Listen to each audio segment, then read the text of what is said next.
Baik. Assalamualaikum warahmatullahi wabarakatuh.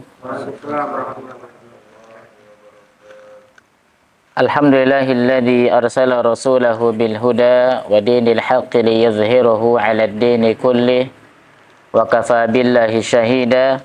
Asyhadu an la ilaha illallah wa asyhadu anna Muhammadan 'abduhu wa rasuluhu sallallahu alaihi wasallam la nabiyya ba'dah. Amma ba'd.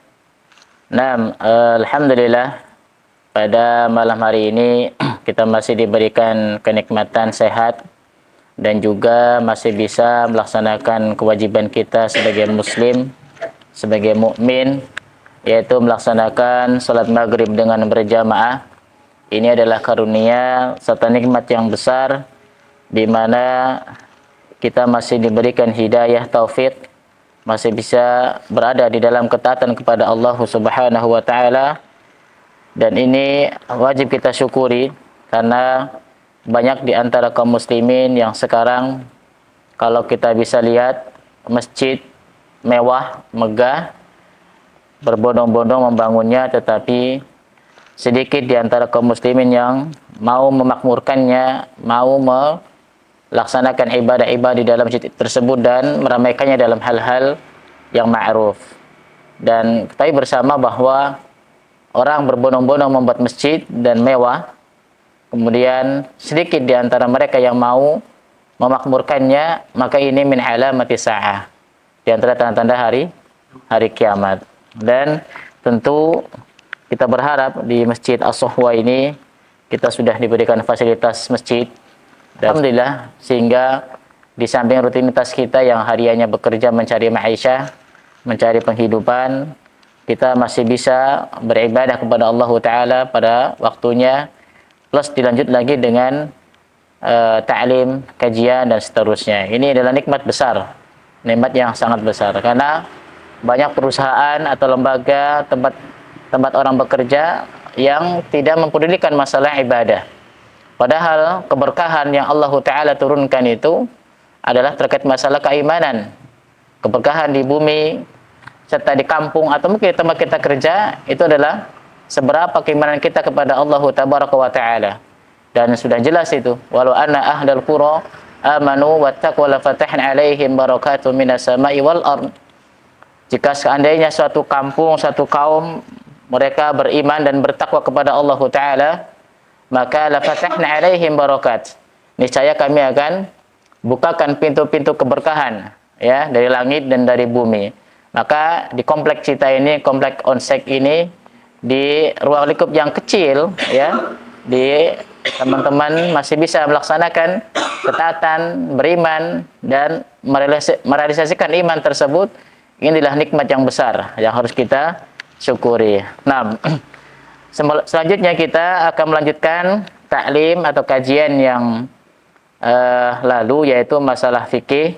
Kita masih berada di dalam bab toharoh. Khususnya malam ini kita melanjutkan kepada tentang darajatun najasah, yaitu tingkatan-tingkatan najis. Tingkatan-tingkatan najis, bahwa najis memiliki tingkatan, ya, najis memiliki tingkatan. Dan secara umum, ya, najis itu memiliki 3 tingkatan. Ada 3 tingkatan yang dikenal oleh para ulama terkait najis itu. Yang pertama, ada yang namanya an-najasatul mughalladhah. Ada yang namanya najis mughalladhah. Najis mughalladhah ini dalam bahasa kita najis yang berat atau najis yang tebal. Ghalidh itu kan dalam bahasa Arabnya tebal, ya, kandel, artinya susah. Ya, kenapa? Karena cara mensucikannya berbeda daripada najis-najis yang lainnya. Maka disebut dengan najis al-mughalladhah. Nah, dari najis mughalladhah ini ada contoh-contoh, atau paling tidak yang disebutkan oleh beberapa hadis. Ada misalkan liurnya anjing, ya. Liurnya anjing ini merupakan najis mughalladhah, najis yang berat. Dan bagaimana cara mensucikan najis mughalladhah ini? Maka cara mensucikannya adalah bi antugusila sab'a maratin ulahunna biturab. Cara mensucikan najis mughalladhah ini adalah dengan mencuci sebanyak 7 kali dan diawali dengan tanah. Jadi cara mensucikan najis mughalladhah ini dengan 7 kali basuhan, yang awal mula kita awali dengan basuhan tanah. Bagaimana caranya? Untuk tanah kita kasih air, ya, kemudian kita basuhkan di sekitar areal yang terjilati oleh anjing tersebut. Baik. Nah, apa dalilnya? Dalil dari cara mensucikan hadas atau najis mughalladhah ini adalah sebuah hadis dari Abi Hurairah radhiyallahu taala anhu, bahwasanya Nabi kita sallallahu alaihi wasallam bersabda, "Tuhuru ina'i ahadikum idza walagha fihi al-kalba ay yaghsilahu sab'a maratin ulahunna bit-turab." Hadis riwayat Muslim. Bahwa dalam hadis tersebut Nabi mengatakan, tuhuru ina'i ahadikum, sucinya bejana di antara kalian, idza walagha fihi al-kalba, apabila terjilati oleh anjing atau terkena liurnya anjing, maka ayyaghsilahu sab'a maratin, maka hendaknya dicuci dengan 7 kali cucian atau 7 kali basuhan, ulahunna biturab, yang diawali atau dipermulai dengan tanah. Nah, ini adalah merupakan najis yang berat, najis mughalladhah. Oleh karena itu, ada anjing merupakan ada unsur najis mughalladhahnya, maka dari ahkam hadis ini para ulama memberi penjelasan bahwa seorang muslim sejatinya tidak diperkenankan untuk memelihara anjing kecuali ada maslahatnya. Jadi seorang muslim tidak diperkenankan memelihara anjing kecuali ada maslahatnya.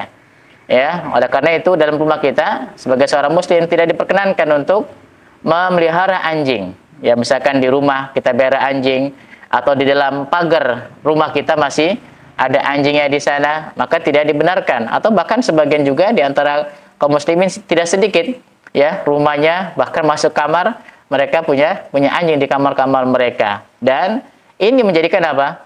Menjadikan malaikat rahmat tidak masuk ke dalam rumah orang tersebut. Ya, jadi ini hendaknya kita pahami, kita berusaha mengamalkannya, bahwa seorang muslim hendaknya tidak menjadikan anjing sebagai piaraannya. Kalaupun misalkan terpaksa mau memeliharanya, itu misalkan taruh di kebun untuk penjagaan, ya, untuk sebagai jaga kebun dari hal-hal yang tidak diinginkan dari maling dan seterusnya. Ini diperbolehkan. Ya, ini diperbolehkan, disebut dengan anjing yang terdidik atau anjing yang diberi pengajaran. Artinya mereka diberi tempat di luar rumah kita dan diajari untuk berburu dan seterusnya. Maka ini diperbolehkan. Kemudian yang berikutnya, makna dari walagha atau yang dimaksud dalam hadis ini walagha adalah syaraba au adkhala lisanahu fil ma'i wa nahwihi wa harrakihi.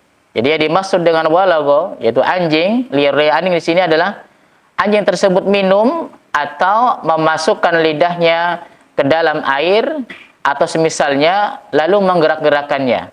Jadi kalau misalkan kita punya wadah berisikan air, ada anjing minum di sana, di bejana kita itu entah di baskom, ember atau sejenis lah. Yang penting di sana bisa buat wadah air.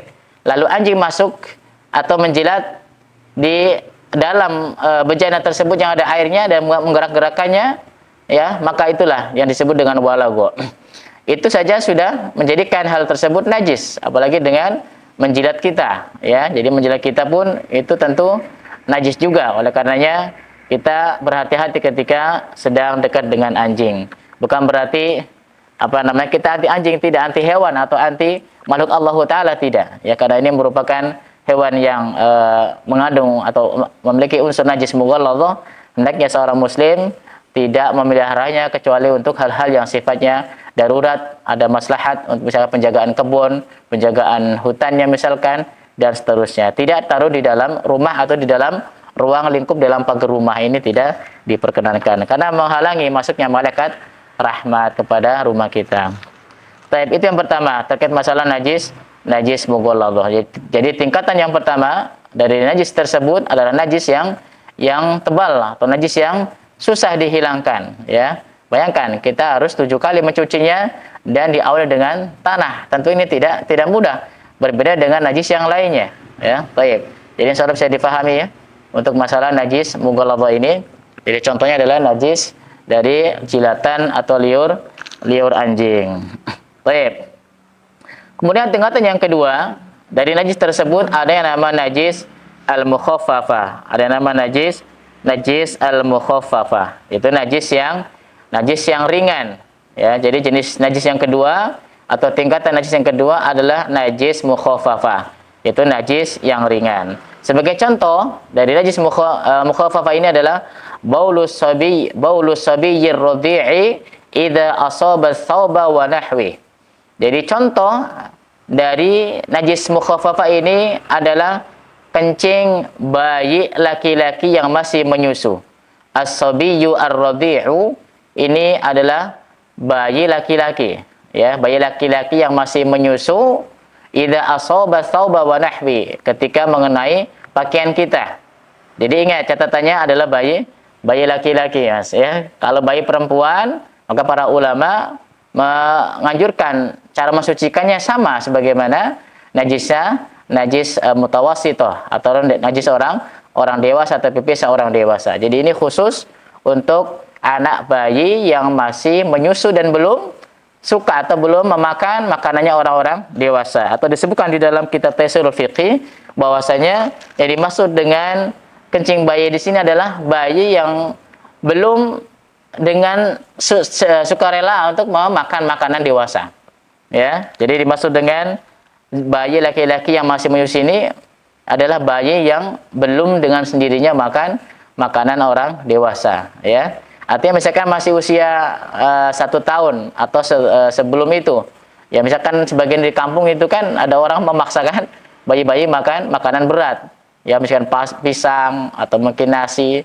Ya, yang pada dasarnya belum wayahnya atau belum waktunya untuk makan makanan berat, tapi dipaksa sama orang tuanya. Maka dalam hal ini di beberapa pendapat masuk dalam kategori najis mukhaffafah meskipun dia sudah makan pisang atau makan nasi tersebut. Tapi pada dasarnya dia secara pribadi dirinya belum mau atau belum bisa makan makanan dewasa, tapi karena dipaksa sama orang tuanya, maka hal tersebut tidak menjadi penghalang bahwasanya kencing bayi yang seperti ini masih dianggap sebagai najis mukhaffafah atau najis yang ringan. Jadi najis mukhaffafah adalah najis bayi atau kencing bayi yang masih menyusu, dan ini dari jenis laki-laki. Berbeda dengan kencing bayi perempuan, meskipun dia belum makan makanan dewasa atau masih menyusu di ibunya, ya, maka terkategorikan kencingnya sudah sebagaimana kencingnya orang dewasa, sehingga cara mensucikannya pun sama. Baik. Nah, sekarang bagaimana cara mensucikan najis mukhaffafah ini? Atau ketika pakaian kita terkena kencing pipis dari bayi kita, atau mungkin bayi tetangga atau adik kita, atau mungkin ponakan kita yang bayi tersebut laki-laki dan belum makan makanan orang dewasa. Maka cara mensucikannya adalah ayyarusha 'alaihal ma hatta yughmiraha wa la yahtaju ila farkin aw asrin. Jadi cara mensucikan najis yang seperti ini, antum cukup ayyarusha 'alaihal ma. Antum cukup percikan air di area yang terkena pipis tersebut. Misalkan kita gendong bayi yang belum makan, ya, laki-laki, dan pipis di daerah paha kita. Maka kita tidak perlu siram pakai air banyak gitu, ya, tidak perlu. Tapi cukup dengan apa? Kita ambil air, kita masukkan tangan ke bejana tersebut, kita percikan ke areal sekitar yang terkena pipis bayi tersebut. Maka dalam hal ini sudah cukup, ya, sudah cukup dikategorikan suci. Jadi antum boleh memakainya baju tersebut untuk sholat, ya. Jadi tidak perlu kita lepas cuci atau kita siram pakaian kita yang terkena najis tersebut dengan air yang banyak, ya, karena tersebut akan merepotkan. Cukup dengan apa? Memercikan air sampai agak basah, hatta yughmiraha, sampai agak basah, dan wala yahtaju ila farkin aw asrin. Antum tidak perlu kucek, tidak perlu garuk-garuk, sikat nggak perlu. Ya, jadi ketika terkena najis seperti ini, kita tidak perlu menguceknya atau tidak perlu menyikatnya, tidak perlu. Cukup sudah, ya, agak basah kita percik ke air, maka sudah dikategorikan bersih atau suci kembali pakaian yang terkena pipis bayi laki-laki tersebut. Baik. Nah, dalilnya mana? Ada dalil yang menunjukkan hal ini adalah sebuah hadis bahwasanya dari Aisyah radhiyallahu taala anha, anna Nabiy sallallahu alaihi wasallam utiya bi sabiyyin saghirin. Jadi Aisyah, ya, bahwasanya kata beliau, anna Nabiy, bahwasanya Nabi sallallahu alaihi wasallam utiya bi sabiyyin. Jadi Aisyah menuturkan, menceritakan Nabi pernah diberikan bayi yang kecil atau bayi yang masih kecil, lam ya'kulit ta'am, belum makan makanan orang dewasa, ya ibaratnya belum makan lontong lah, belum makan bakso, belum makan roti, atau belum makan cilok dan seterusnya, ya sasan, ya belum makan makanannya orang dewasa yang pada umumnya ya masih hanya mengkonsumsi ASI ibunya, ya. Fabala ala thawbi, si bayi ini tiba-tiba kencing di pakaian Nabi sallallahu alaihi wasallam. Fada'a bima'in fanadhahahu ala thawbi. Ya, lalu Nabi meminta kepada Aisyah untuk apa? Memberikan untuk diambilkan air, lalu beliau fanadhahahu ala thawbi, memercikan di atas pakaian yang beliau pakai yang terkena kencing bayi tersebut. Walam yaghsilhu, dan beliau tidak mencucinya. Walam yaghsilhu, beliau tidak mencucinya. Jadi setelah dikencingi si bayi ini, beliau cuma cukup memercikan di bagian yang terkena baul atau pipis si bayi tersebut tanpa beliau mencucinya.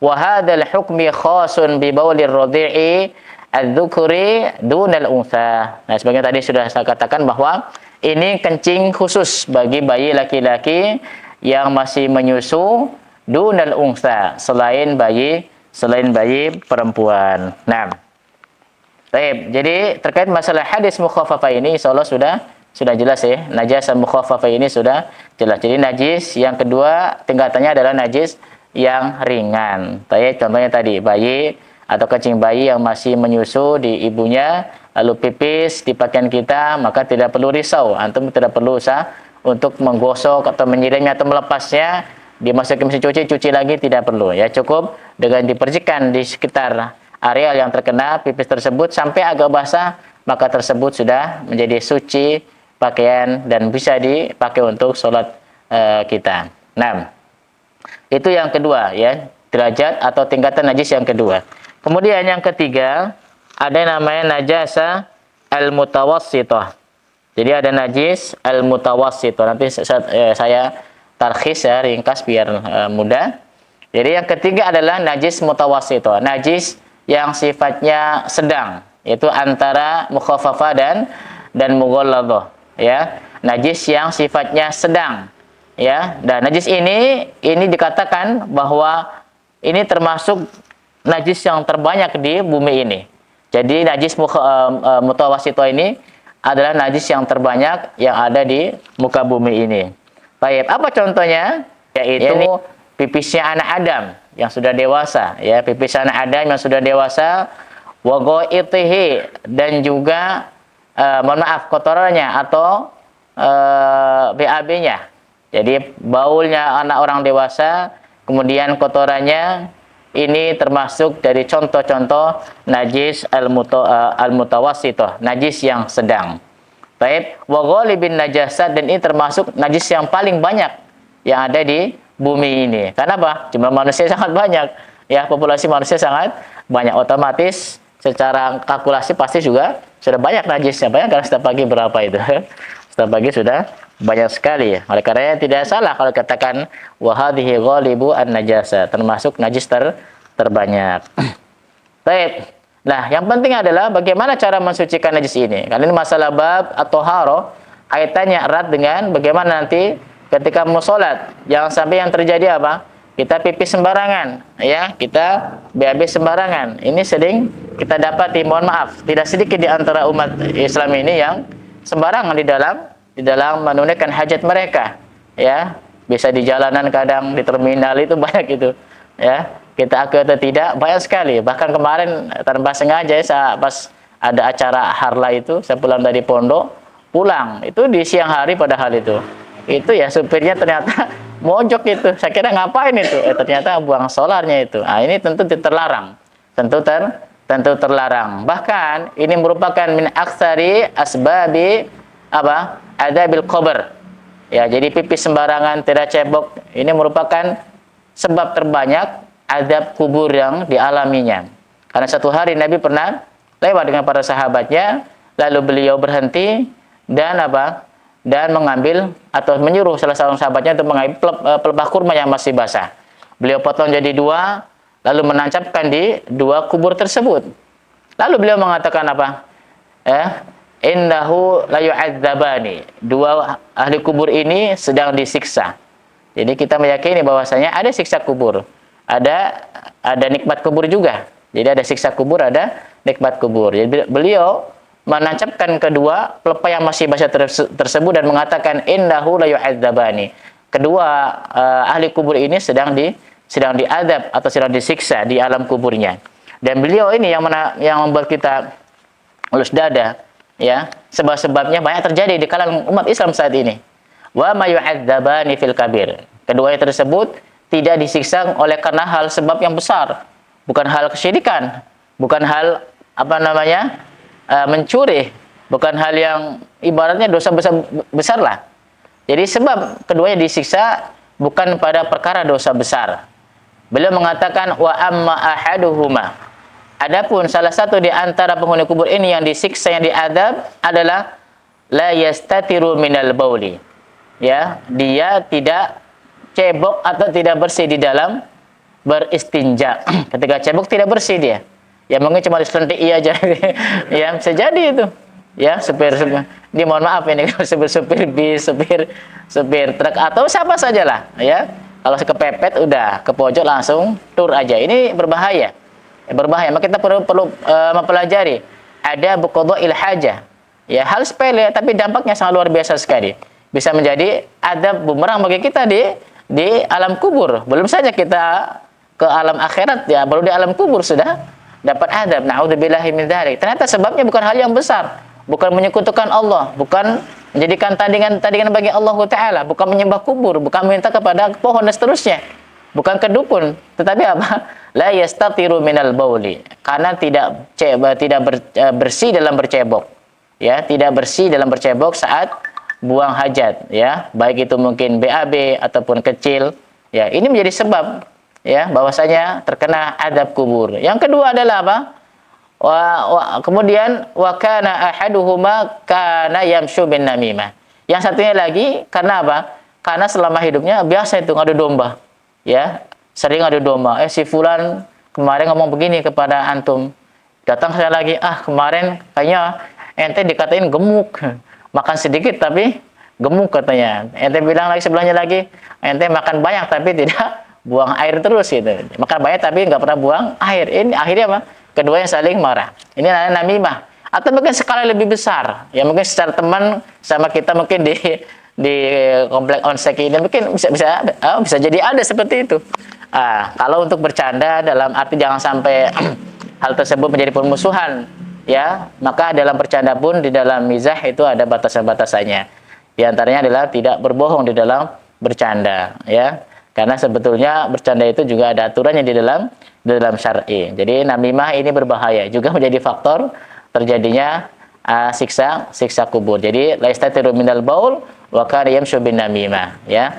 Tidak bersih di dalam cebok, istinja, kemudian ketika di hidupnya sering dia melakukan adu domba, ya. Ini naudzubillah min dzalik. Semoga kita dihindarkan dari perkara ini. Dan ini banyak terjadi, ikhwah, di kalangan kaum muslimin. Itu sudah seakan-akan biasa. Ya, seakan-akan biasa ngadu domba, ya, sehingga sesama kaum muslimin jadi saling membenci. Ormas satu dengan ormas lainnya menjadi permusuhan. Karena sebab apa? Lisan kita. Ya, lisan kita tidak dijaga. Mungkin ormas yang berbeda, mungkin atau pilihan politik yang berbeda sudah jadi permusuhan. Ini tidak dibenarkan. Jadi al-hubbu fillah wal bughdu fillah. Jadi patokan kita di dalam bermuamalah, benci dan suka itu adalah lillahi ta'ala. Kita membenci si fulan karena Allah Ta'ala. Kita cinta kepada fulan, senang kepada fulan karena lillahi ta'ala.